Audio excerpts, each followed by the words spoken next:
Hello friends, welcome back to Anvesha channel. आज हम लोग पढ़ेंगे कानों में कंगना कहानी, जो राजा राधिका रमन प्रसाद सिंह द्वारा रचित है। ठीक है, तो आज हम लोग इस कहानी को पूरे डिटेल से पढ़ेंगे। ठीक है, चलिए आइए पढ़ना स्टार्ट करते। देखिए, सबसे पहले इसका प्रकाशन वर्ष। ठीक है, तो ये 1913 ईस्वी में प्रकाशित हुआ। ठीक है, और ये कहानी इंदु पत्रिका में प्रकाशित हुई।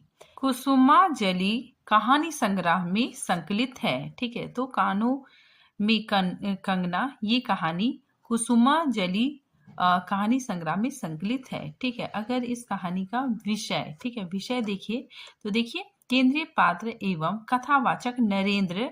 ठीक है, तो इस कहानी में नरेंद्र का किरण से प्रेम, ठीक है, प्रेम को दिखाया गया है, विवाह को दिखाया गया है, नरेंद्र और किरण का विवाह दिखाया गया है। फिर किन्नरी के सौंदर्य से वशीभूत हो प्रेम विमुख हो जाना। ठीक है, तो नरेंद्र, ठीक है, किन्नरी के सौंदर्य से आकर्षित हो जाता है। ठीक है, साथ ही वो अपनी पत्नी से, ठीक है, उसके प्रेम से विमुख हो जाता है। अंत में किरण के प्राण त्याग के समय, ठीक है, जब किरण इस दुनिया को छोड़ देती है, ठीक है, जब वो मर जाती है, ठीक है, तब वो वो वास्तविकता जान पाता है। ठीक है, मतलब वो सुधर जाता है। ठीक है, तो देखिए किरण के प्राण त्याग के समय वास्तविकता के एहसास होने की कहानी है।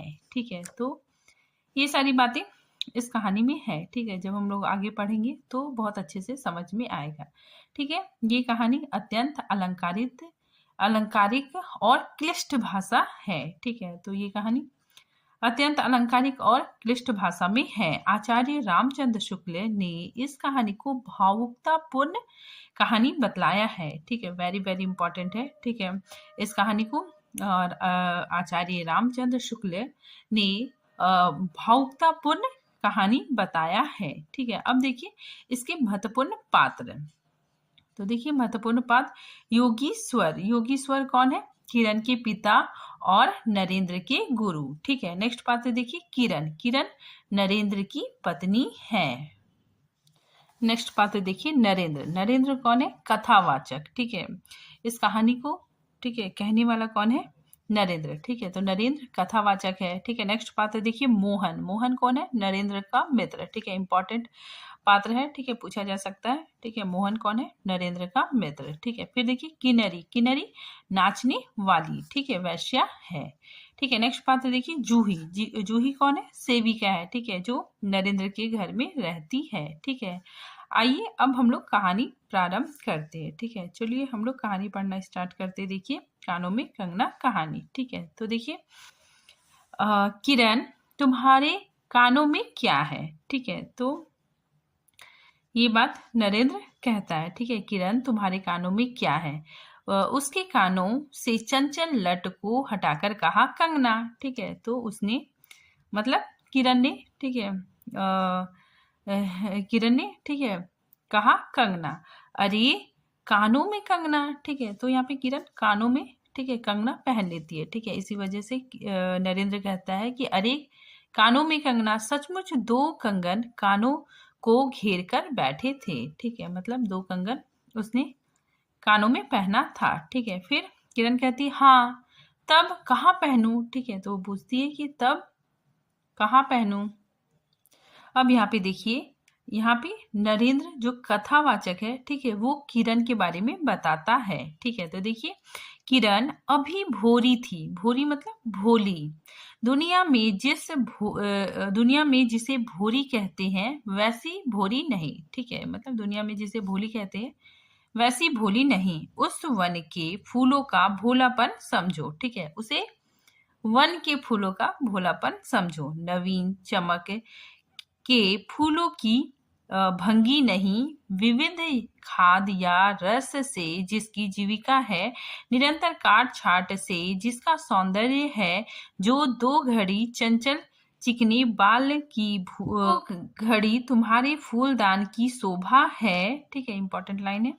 वन के फूल ऐसे नहीं, प्रकृति के हाथों से लगे हैं। ठीक है, तो वन के फूल ऐसे नहीं, प्रकृति के हाथों से लगे हैं, मेघों की धारा से बढ़े हैं, चटुल दृष्टि इन्हें पाती नहीं, जगदयु इन्हें छूती नहीं, यह सरल सुंदर सौरभमय जीवन है। जब जब जीवित रहे तब चारों तरफ, ठीक है, जब जीवित रहती है, ठीक है, तब चारों तरफ अपने प्राण धन से हरे भरे रहे, जब समय आया तब अपनी माँ की गोद में झड़ पड़े। ठीक है, तो ये बात, ठीक है, नरेंद्र किरण के बारे में कहता है। ठीक है, आगे देखिए, यहाँ पे बहुत ज्यादा ही प्राकृतिक चित्रण है। ठीक है, तो देखिए आगे नरेंद्र कहता है कि आकाश स्वच्छंद था, नील उदार सुंदर, पत्ते शांत थे, संध्या हो चली थी। ठीक है, तो संध्या हो चली थी,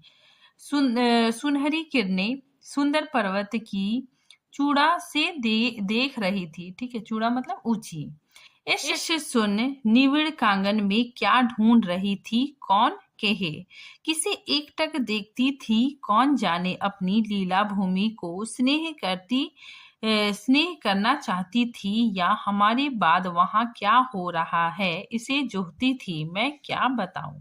ठीक है, तो ये सब बातें नरेंद्र कह रहा है। ठीक है, फिर आगे देखिए, जो हो उसका उस भंगी में आकांक्षा अवश्य थी, मैं तो खड़ा खड़ा, ठीक है, नरेंद्र बताता है कि मैं तो खड़ा खड़ा उन बड़ी आंखों की किरण लूटता था। ठीक है, मतलब किरण को देखता था, आकाश में तारों को देखा या उन जगमग आंखों को देखा, बात एक ही है। ठीक है, तो नरेंद्र कहता है कि आकाश में अगर तारे देख लिए, ठीक है, या किरण की आंखें देख लिए, ठीक है, दोनों एक ही बात है। हम दूर से तारों के सुंदर शून्य झिकमिक को बार बार देखते हैं, लेकिन वह सास्पंद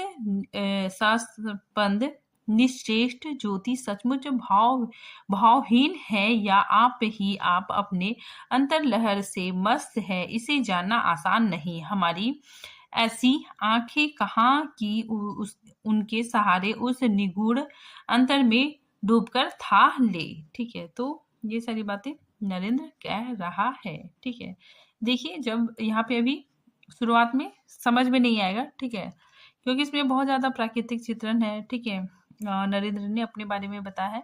ठीक है, इसके बाद फिर थोड़ी देर में कहानी अच्छे से समझ में आएगा। ठीक है, तो आगे देखिए, थोड़ा धैर्य से पढ़िए।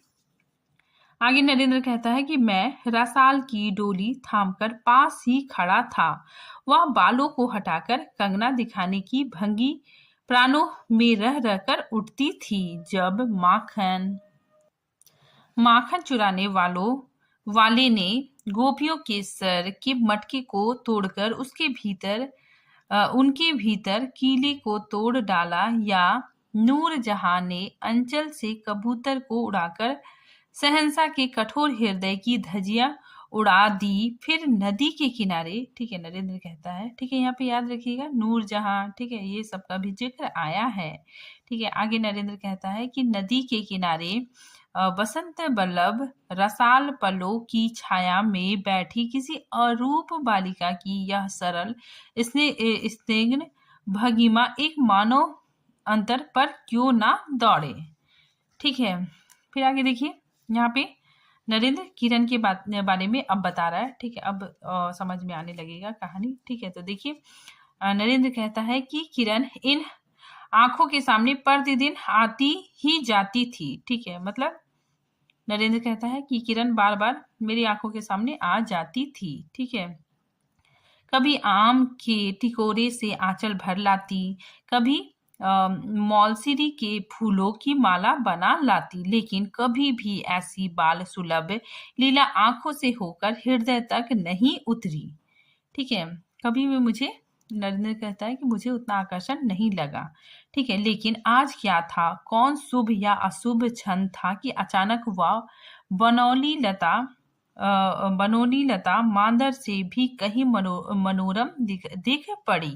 कौन जानता था कि चाल से कुचाल चलने में, हाथों से कंगन भूलकर कानों में पहनने में इतनी माधुर्य है। ठीक है, तो यहाँ पे जो किरण है, ठीक है, वो कंगन को, ठीक है, कानों में पहन लेती है। ठीक है, तो उसी चीज को नरेंद्र कहता है नरेंद्र कहता है कि हाथों से कंगन भूलकर कानों में पहनने में इतना माधुर्य था, ठीक है, नरेंद्र को बहुत आकर्षित लगा, ठीक है, इतना माधुर्य है, 2 टके के कंगने में इतनी शक्ति है, गोपियों को कभी, ठीक है, आगे नरेंद्र गोपियों से तुलना करता है कि गोपियों को कभी स्वप्न में भी नहीं झलका था कि बांस की बांसुरी में घूंघट खोलकर नचा देने वाली शक्ति भरी है, ठीक है।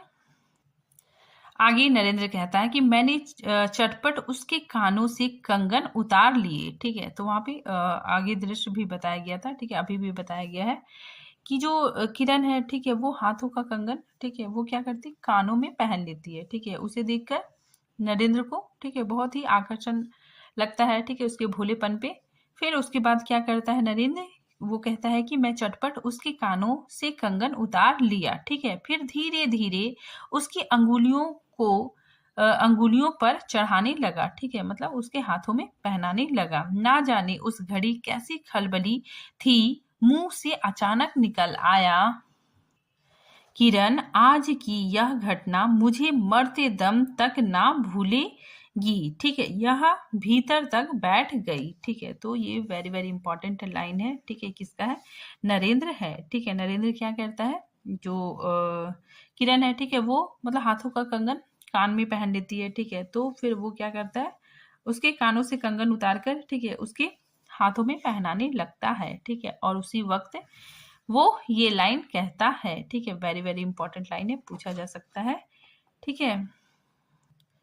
आगे नरेंद्र बताता है कि उसकी बड़ी बड़ी आंखें और भी बड़ी हो गई, ठीक है, मुझे चोट सी लगी, ठीक है, जब वो हाथ में कंगन पहनाता है, ठीक है, उस समय उसकी क्या हालत थी, ठीक है, क्या उसने महसूस किया, उसी को नरेंद्र बताता है कि उसकी बड़ी बड़ी आंखें और भी बड़ी हो गई, मुझे चोट सी लगी, मैं तत्क्षण योगीश्वर की कुटी की तरफ चल दिया, ठीक है, प्राण भी उसी समय नहीं चल दिए, यही विस्मय था, ठीक है, तो ये यहाँ पे नरेंद्र अपने बारे में बतलाता है, ठीक है। आगे देखिए यहाँ भी, ठीक है, प्राकृतिक चित्रण है, ठीक है, यहाँ पर भी नरेंद्र प्राकृतिक का चित्रण करता है, तो देखिए नरेंद्र कहता है कि एक दिन था कि इसी दुनिया से दूर रहकर लोग दूसरी दुनिया का सुख उठाते थे, ठीक है, इंपॉर्टेंट लाइन है, ठीक है, आगे वो कहता है कि हरिचंदन के पल्लवों की छाया भूलोक पर कहाँ मिले, लेकिन किसी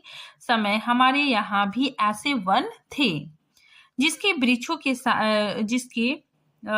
जिनके वृक्षों के साये में घड़ी निवारने के लिए स्वर्ग से देवता भी उतर आते थे, जिस पंचवटी का अनंत यौवन देखकर राम, ठीक है, यहाँ पे राम का भी जिक्र आया है, ठीक है, राम की आंखें भी खिल उठती थी, वहां के निवासियों ने कभी अमरतरु के फूलों की माला नहीं चाही, मंदाकिनी के छींटों की शीतलता नहीं ढूंढी, नंदनो पवन का सानी कहीं वन वन भी था, कल्प वृक्ष की छाया में शांति अवश्य है, लेकिन कदम की छाया कहाँ मिल सकती, हमारी तुम्हारी आंखों ने कभी नंदोत्सव की लीला नहीं देखी, लेकिन इसी भूतल पर एक दिन ऐसा उत्सव हो चुका है जिसको देख देख कर प्राकृतिक तथा रजनी 6 महीने तक ठगी रही, सत सत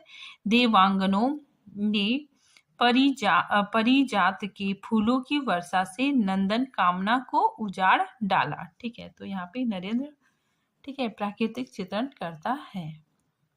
आगे लेखक कहते हैं कि समय ने सब कुछ पलट दिया, अब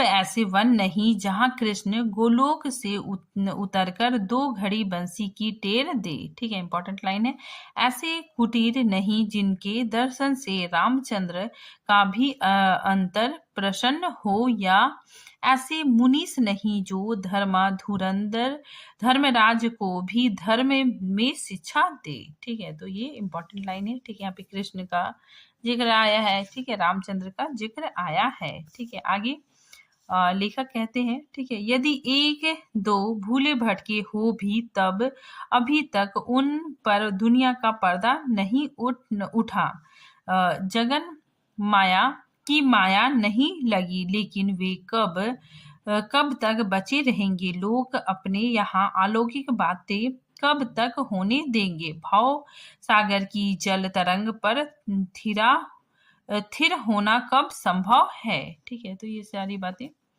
ठीक है, नरेंद्र जो कथावाचक है, ठीक है, वो कहता है। ठीक है, अब देखिए यहाँ से कहानी प्रारंभ होती है। ठीक है, यहाँ से आपको सारा कुछ समझ में आएगा। ठीक है, तो यहीं से कहानी प्रारंभ होती है।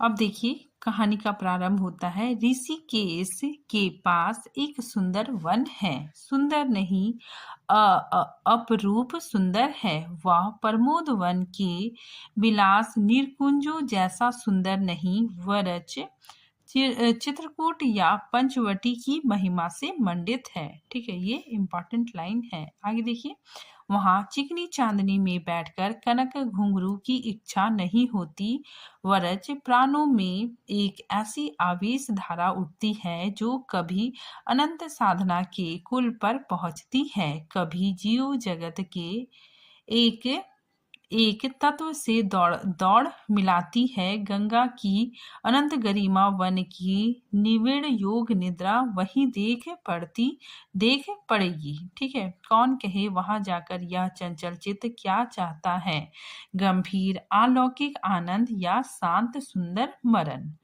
ठीक है, फिर आगे देखिए, फिर नरेंद्र कहता है कि इसी वन में एक कुटी बनाकर, ठीक है, एक कुटी बनाकर योगीश्वर रहते थे। ठीक है, योगीश्वर कौन है?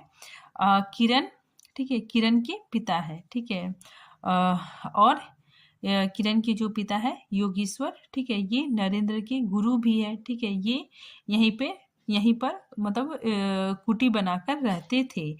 योगीश्वर ही थे। ठीक है, योगीश्वर ही थे, यद्यपि वह भूतल ही पर रहते थे, तथापि उन्हें इस लोक का जीवन कहना यथार्थ नहीं था। उनकी चित्रवृत्ति, ठीक है, इंपॉर्टेंट है, देखिए, उनकी चित्रवृत्ति सरस्वती के श्री चरणों में थी और ब्रह्म लोक की अनंत शांति में लिपटी हुई थी। ठीक है, तो योगेश्वर जी है, ठीक है, उनके बारे में नगेंद्र कहते हैं कि उनकी चित्रवृत्ति सरस्वती के श्री चरणों में थी और ब्रह्मलोक की अनंत शांति में लिपटी थी, और वह बालिका, ठीक है, यहाँ पे बालिका किसके लिए आया है? तो किरण के लिए।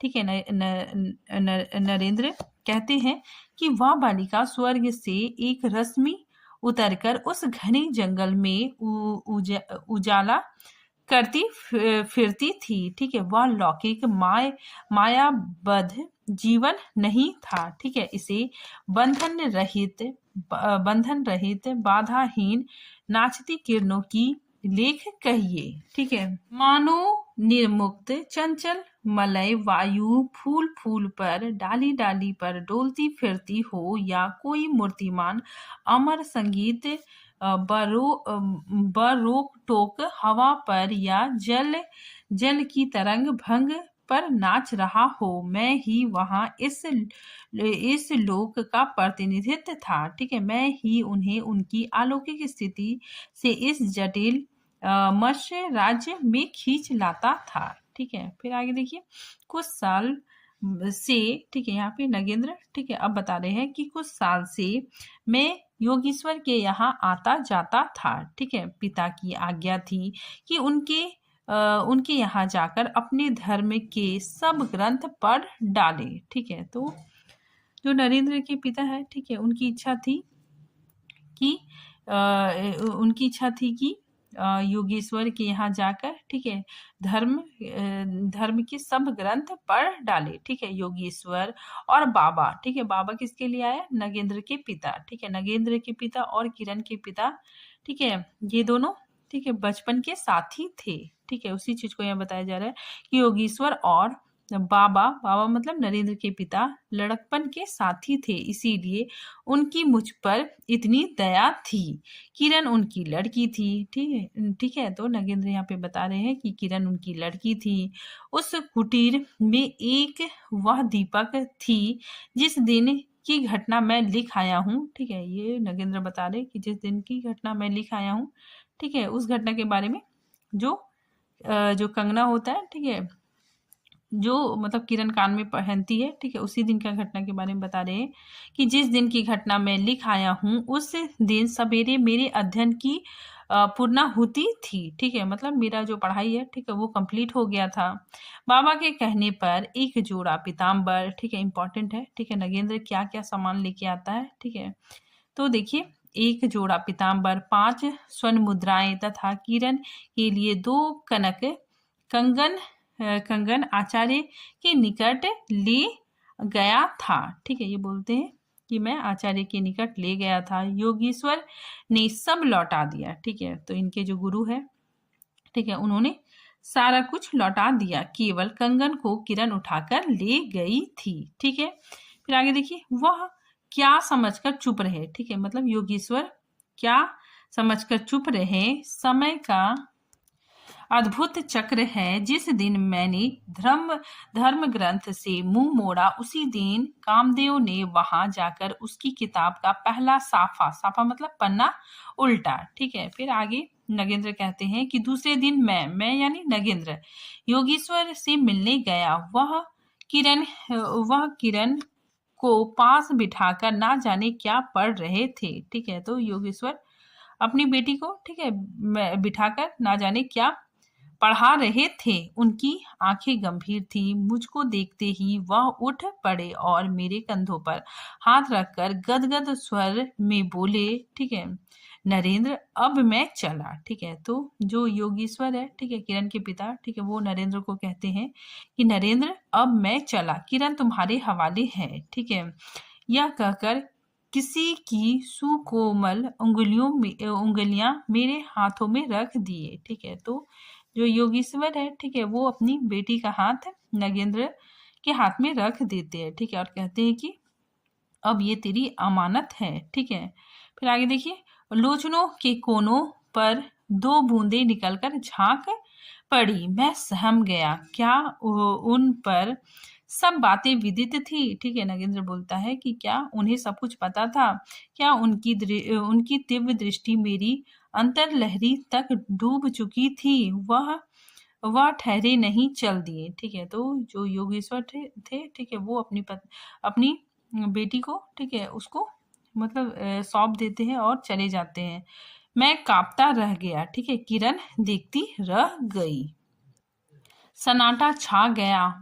वन वायु भी चुप हो चली। हम दोनों भी चुप चल पड़े। किरण मेरे कंधे पर थी, ठीक है, मतलब किरण मेरी जिम्मेदारी थी, ठीक है। हठात अंदर से कोई अकड़कर कह उठा, ठीक है, मतलब यहाँ पे नरेंद्र बता रहे कि मेरा मन कह उठा कि हाय नरेंद्र। नरेंद्र का अंतर्मन कह उठता है कि हाय नरेंद्र, या क्या तुम इस वन फूल को, ठीक है, वन फूल मतलब किरण को, ठीक है, क्योंकि किरण प्रकृति के गोद में पली लड़की थी, ठीक है, इसीलिए नरेंद्र कहता है कि यह क्या तुम इस वन फूल को किस चमन में ले चले? बंधन विहीन स्वर्गीय जीवन को किस लोक लाज में बांधने चले, ठीक है, मतलब अब क्या होता है यहाँ पे कि नरेंद्र किरण को लेकर, ठीक है, वो चला जाता है, ठीक है, जहां वो रहता है, ठीक है, वहां पे वो चला जाता है। आगे नरेंद्र कहते हैं कि कंकड़ी जल में जाकर कोई अस्थाई वीवर नहीं फोड़ सकती। क्षण भर जल का समतल भले ही उलट पुलट हो, लेकिन इधर उधर से जल तरंग दौड़कर उस छिद्र का नामो निशान भी नहीं रहने देती, ठीक है। जगत की भी यही हाल है। यदि स्वर्ग से देवेंद्र भी आकर इस लोक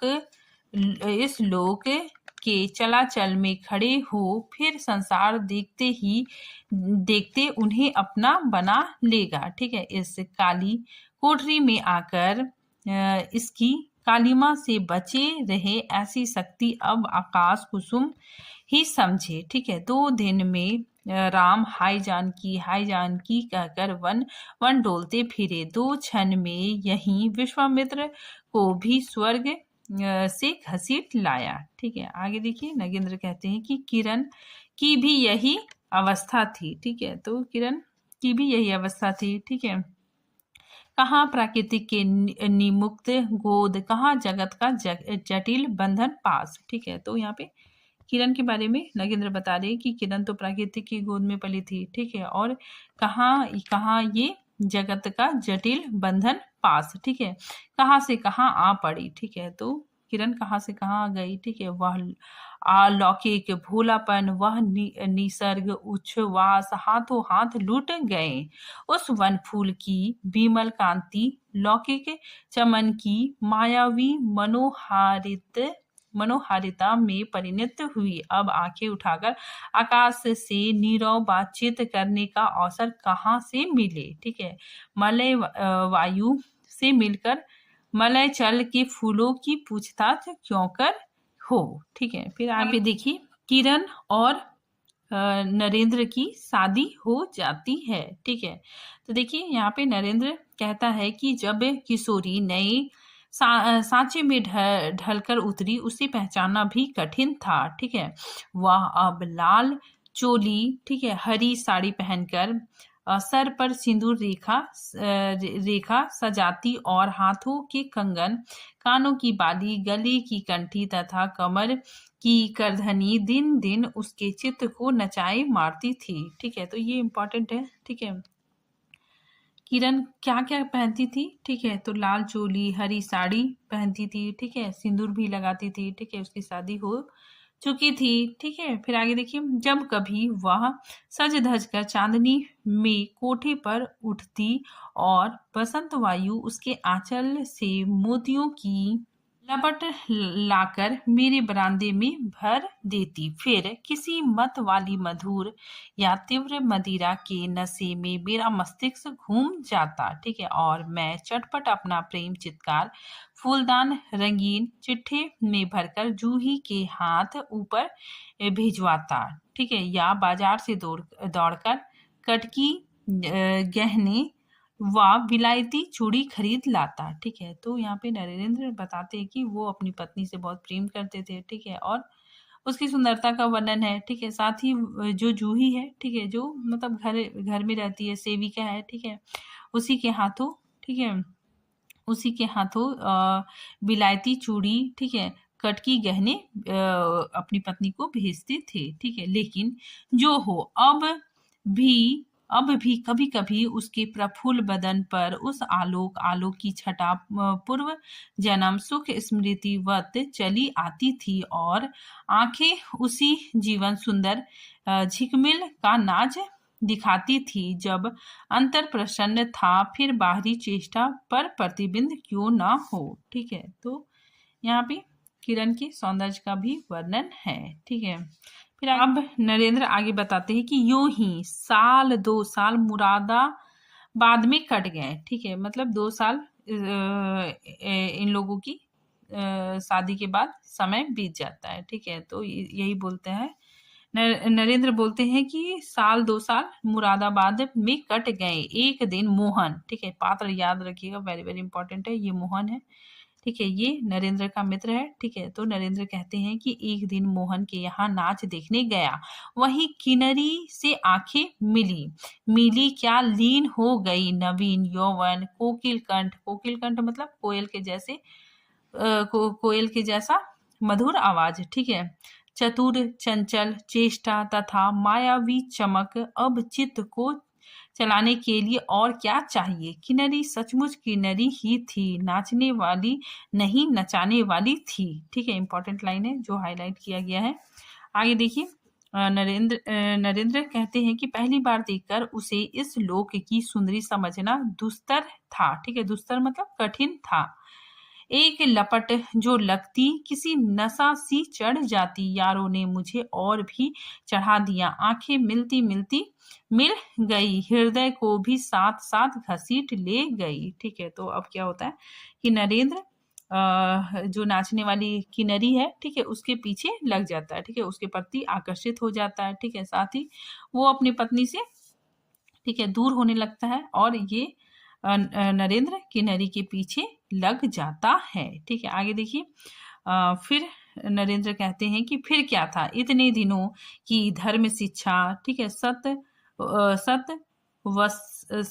की पूज्य लक्ष्मी बाप दादों की कुल प्रतिष्ठा, पत्नी से पवित्र प्रेम एक एक कर कर उस प्रदीप वासना कुंड में भस्म हो गए। ठीक है, तो देखिए जब इंसान का ठीक है बुद्धि भ्रष्ट हो जाता है, ठीक है, तो उसका कोई भी इलाज नहीं है। ठीक है, वो नरेंद्र क्या करता है, किन्नरी के पीछे लग जाता है। अग्नि और भी बढ़ती गई, किन्नरी की चिकनी दृष्टि, चिकनी बातें घी बरसाती रही, घर बार सब जल उठा। मैं भी निरंतर जलने लगा, लेकिन जो जो जलता गया जलने की इच्छा जलाती रही। ठीक है, यानी एक बार इंसान ठीक है गलत रास्ते में चला जाता है, ठीक है, तो वो उसके अंदर घुसता ही चला जाता है। ठीक है, आगे महीने कट गए। ठीक है, तो नरेंद्र बताते हैं कि 5 महीने कट गए, ठीक है, और नशा नहीं उतरा।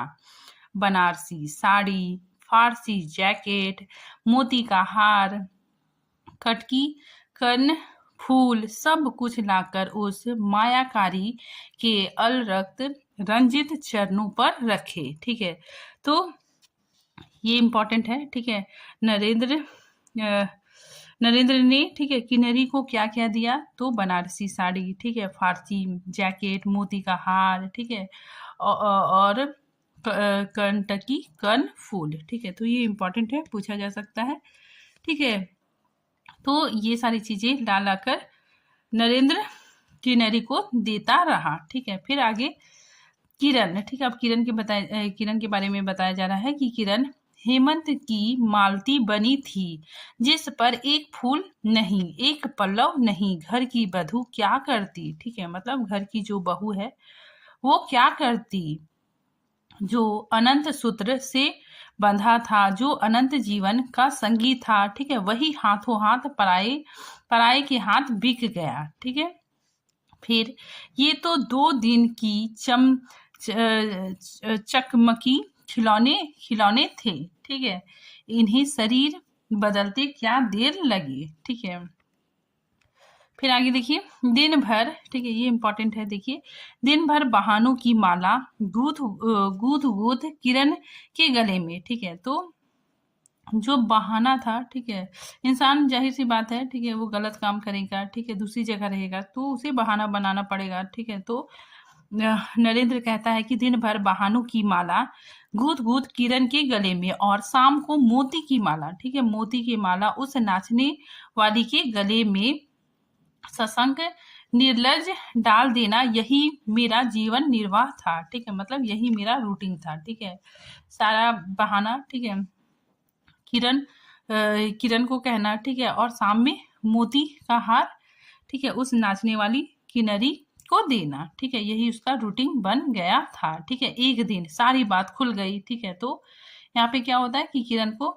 सारी बात पता चल जाती है। ठीक है, किरण पछाड़ खाकर भूमि पर जा पड़ी। ठीक है, मतलब किरण को, ठीक है, चक्कर आता है, ठीक है, वो गिर पड़ती है। ठीक है, उसकी आंखों में आंसू ना थे। ठीक है, तो किरण की आंखों में आंसू ना थे, ठीक है, और मेरी आंखों में दया ना थी। ठीक है, नरेंद्र की आंखों में, ठीक है, दया नहीं थी।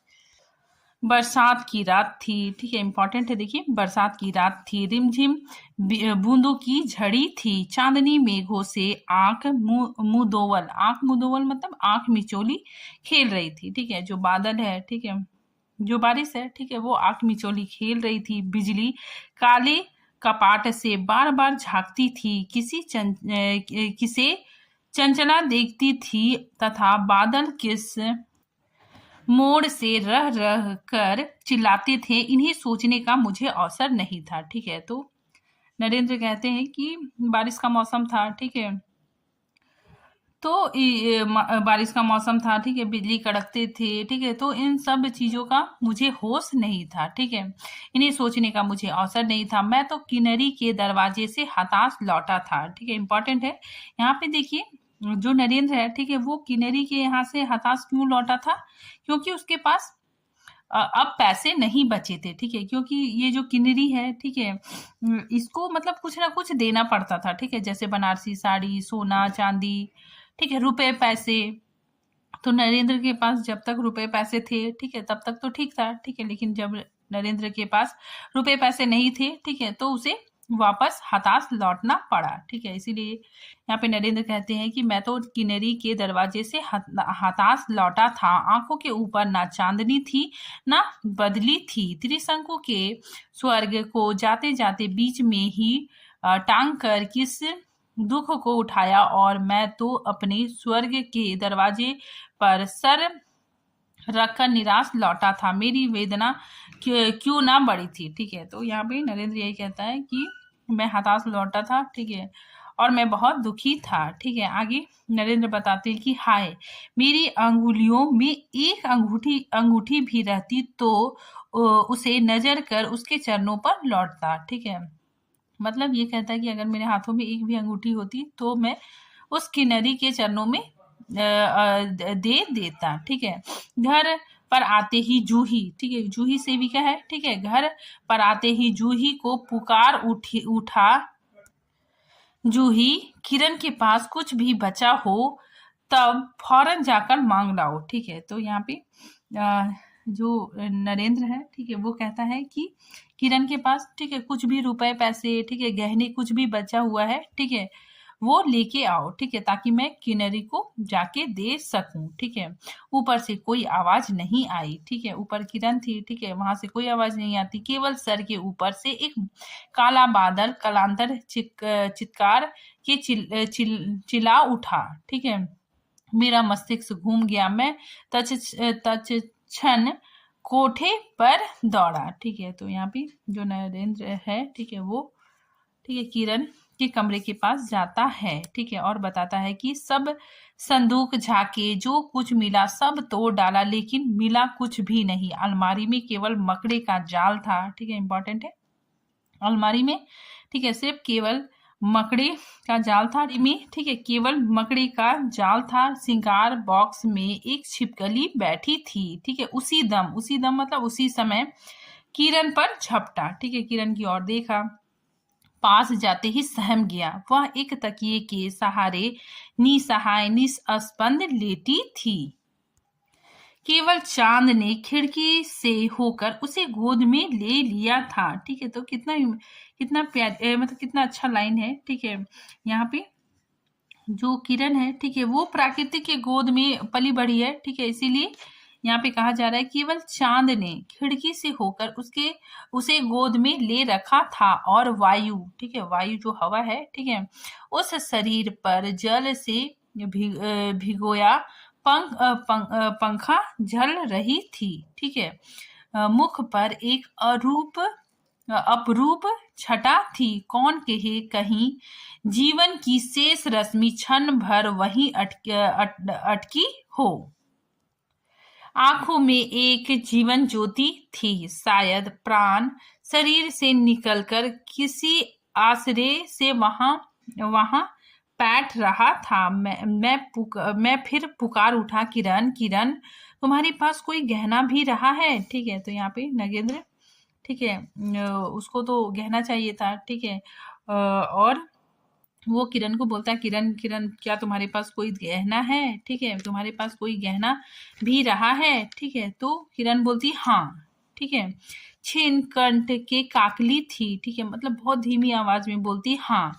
ठीक है, फिर नरेंद्र बोलता है कहाँ है, अभी देखने दो। ठीक है, फिर किरण क्या करती है, उसने धीरे से घूंघट सरका कर कहा हाँ, कहा वही कानों का कंगना। ठीक है, तो यहाँ पे किरण क्या करती है, अपना घूंघट हटा देती है। ठीक है, और वो जो कंगन था, ठीक है, जो उसने पहली बार, ठीक है, जब नरेंद्र लेके आता है, ठीक है, और वो कानों में पहनती है। ठीक है, तो उसी समय का दृश्य यहाँ पे उत्पन्न हो जाता है। ठीक है, तो वही जो किरण है, ठीक है, वो धीरे से, ठीक है, घूंघट को सरका कर कहती है कि वही कानों का कंगना, ठीक है, सर तकिए से ढल पड़ा। ठीक है, मतलब जो उसका जो माथा था वो तकिए से ढल पड़ा, आंखें भी छिप गई, वह जीवंत रेखा कहाँ चली गई। मतलब इसके बाद क्या होता है कि किरण का प्राण निकल जाता है। ठीक है, वो मर जाती है। ठीक है, तो यहाँ पे नरेंद्र कहता है क्या इतने ही के लिए अब तक ठहरी थी। ठीक है, मतलब नरेंद्र कहता है कि बस इतना ही कहने के लिए अभी तक वो जिंदा थी। ठीक है, मतलब वो इतना सा कहती है। ठीक है, और वो मर जाती है। ठीक है, इसीलिए यहाँ पे नरेंद्र कहता है कि क्या इतने ही के लिए अब तक ठहरी थी। ठीक है, अब तक जिंदा थी। आंखें मुख पर जा पड़ी। ठीक है, नरेंद्र बोलता है कि आंखें मुख पर जा पड़ी, वही कंगन थे, वैसे ही कानों को घेर कर बैठे थे। मेरी स्मृति तड़के वेग से नाच उठी। ठीक है, तो यहाँ पे नरेंद्र को अपना जो पुरानी स्मृति उसे याद आती है जब पहली बार वो किरण से मिलता है। ठीक है, और किरण क्या करती है, ठीक है, वो जो नरेंद्र कंगन लाया हुआ था, ठीक है, अपने गुरुजी के लिए पीताम्बर ये सब लाया हुआ था। ठीक है, वहां से ले जाती है और वो कानों में वो कंगन को पहनती है। ठीक है, तो वो स्मृति उसको याद आ जाती है। ठीक है, आगे देखिए, नरेंद्र कहता है कि दुष्यंत ने अंगूठी पहचान ली, भूली शकुंतला उस पल याद आई, लेकिन दुष्यंत सौभाग्यशाली थे। ठीक है, चक्रवर्ती राजा थे, अपनी प्राण प्रिय को आकाश पाताल छानकर ढूंढ निकाला। ठीक है, तो यहाँ पे नरेंद्र, ठीक है, वो बताता है कि जो दुष्यंत था, ठीक है, वो शकुंतला को, ठीक है, जो भूल गया था उसको याद कर लेता है। ठीक है, उसको याद आ जाता है, तो वो मतलब आकाश पाताल एक करके उसे ढूंढ निकालता है। लेकिन मेरी किरण तो इस भूतल पर ना थी कि किस तरह प्राण देकर भी पता पाता। ठीक है, मतलब मैं अपनी किरण को कहाँ से ढूंढ पाता। ठीक है, परलोक से ढूंढ निकालू ऐसी शक्ति इस दीनहीन मानव में कहाँ। ठीक है, मतलब परलोक से ढूंढ निकालू, ठीक है, ऐसी शक्ति तो एक आम इंसान के पास नहीं होता है। ठीक है, नशा चढ़ा नशा उतर गया। ठीक है, अब नरेंद्र का सारा नशा, ठीक है, उतर जाता है। ठीक है, सारी बातें सूझ आई। ठीक है, सारी बातें समझ में आ गई, आंखों पर की पट्टी खुल पड़ी। लेकिन हाय, खुली भी तो उस समय जब जीवन में केवल अंधकार ही रह गया। ठीक है, तो यहाँ पे क्या होता है कि नरेंद्र का नशा उतर जाता है। ठीक है, और वो जो गलत रास्ते पे चल पड़ता है। ठीक है, उसको समझ में आता है कि मैंने गलत किया। ठीक है, अपनी गलती का एहसास हो जाता है। ठीक है, और साथ ही उसका जीवन अंधकार हो जाता है। ठीक है, क्योंकि किरण मर चुकी है। ठीक है, तो इस तरह नरेंद्र को अपनी गलती का एहसास होता है। ठीक है, और इसी के साथ ये कहानी समाप्त होती है। ठीक है, तो ये कहानी थोड़ा लंबा हो गया। ठीक है, तो फिर मिलते हैं नेक्स्ट टॉपिक के साथ। तब तक के लिए थैंक यू।